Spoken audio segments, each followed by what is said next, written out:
Assalamu alaikum wa rahmatullahi wa barakatuh. My name is Said Ahmed Sahad.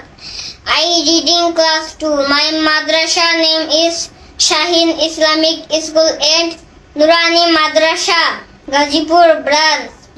Now I am going to tell you 5 hadiths of Prophet sallallahu alaihi wasallam.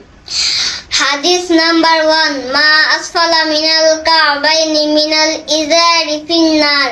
হাদিস শরীফের অর্থ পুরুষের টাকনুর নিচে যে অংশ পায়জামা বা লুঙ্গি দ্বারা ঢাকা থাকে তাহা দোজখে যাইবে। হাদিস নাম্বার 2।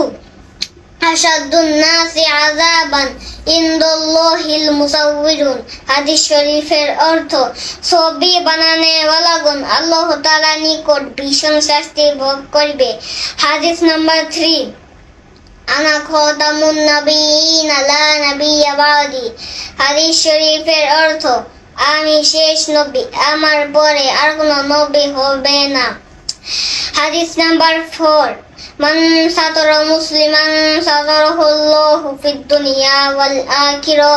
হাদিস শরীফের অর্থ যে ব্যক্তি কোন মুসলমানদের দোষ গোপন রাখিবে আল্লাহ তাআলা দুনিয়া ও আখিরাতে তাহার দোষ গোপন রাখিবে।